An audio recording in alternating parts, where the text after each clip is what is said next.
ममता बनर्जी के खिलाफ कांग्रेस ने बीजेपी से मिलाया हाथ। ममता के खिलाफ हो रही है बड़ी साजिश। ममता से ताकत छीनने की हो रही है कोशिश। पश्चिम बंगाल में केंद्र सरकार करना चाहती है नियंत्रण। पश्चिम बंगाल के मुख्यमंत्री ममता बनर्जी मुश्किल में फंसती दिख रही हैं। उनकी कुर्सी हिलती दिख रही है। पश्चिम बंगाल में बीजेपी और कांग्रेस एक साथ आते दिख रहे हैं। ममता बनर्जी को पावरलेस करने की तैयारी शुरू हो गई है। बस इंतजार है एक बड़ी घटना का और ममता बनर्जी के अधिकार छीन लिए जाएंगे। बंगाल पर केंद्र सरकार का सीधा कंट्रोल हो जाएगा। बीजेपी के इस खेल में कांग्रेस के शामिल होने से बंगाल की राजनीति गर्मा गई है। ममता अकेले पड़ती दिखने लगी हैं। इसके बाद से ही टीएमसी के सुर कांग्रेस को लेकर एकदम से बदल गए हैं।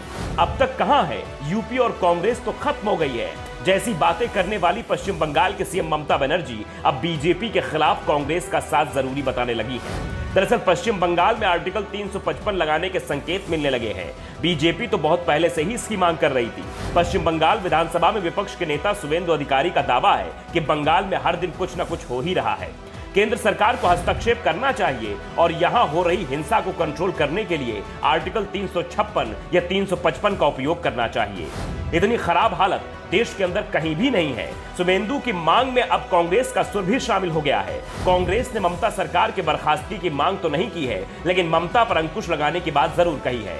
लोकसभा में कांग्रेस के नेता अधीर रंजन चौधरी ने पश्चिम बंगाल के खराब होते कानून व्यवस्था को लेकर राज्य में आर्टिकल 355 के तहत कार्रवाई की मांग की है। अधीर रंजन चौधरी ने राष्ट्रपति कोविंद को लिखे एक पत्र में कहा है कि पिछले एक महीने में बंगाल में 26 लोगों की जान चली गई है। ये सब राजनीतिक कारणों से ही हुआ है। पश्चिम बंगाल के खराब कानून व्यवस्था को संभालने के लिए आर्टिकल 355 लागू किया जाए। पश्चिम बंगाल के राज्यपाल जगदीप धनखड़ भी राज्य के कानून व्यवस्था को लेकर चिंता जता रहे हैं। केंद्र सरकार भी पश्चिम बंगाल में आर्टिकल 355 की कार्रवाई पर विचार कर रही है। अगर पश्चिम बंगाल में वीरभूमि जैसी घटना होती है तो तुरंत ही पश्चिम बंगाल में आर्टिकल 355 लागू किया जा सकता है। बंगाल में आर्टिकल 355 लागू होता है या नहीं यह भविष्य में साफ हो जाएगा, लेकिन पहले समझ लेते हैं कि आर्टिकल 355 और 356 में अंतर क्या होता है। दरअसल आर्टिकल 356 में सरकार को बर्खास्त कर दिया जाता है और राष्ट्रपति शासन लागू हो जाता है, यानी राज्य का पूरा नियंत्रण केंद्र के अधीन हो जाता है। केंद्र राज्यपाल के सहारे राज्य में शासन व्यवस्था चलाता है, लेकिन आर्टिकल 355 के तहत राज्य सरकार को बर्खास्त नहीं किया जाता। जिस दल का शासन है राज्य में उसका ही शासन रहता है। सीएम भी नहीं बदला जाता है, लेकिन राज्य में कानून व्यवस्था पर उसका नियंत्रण नहीं रहता।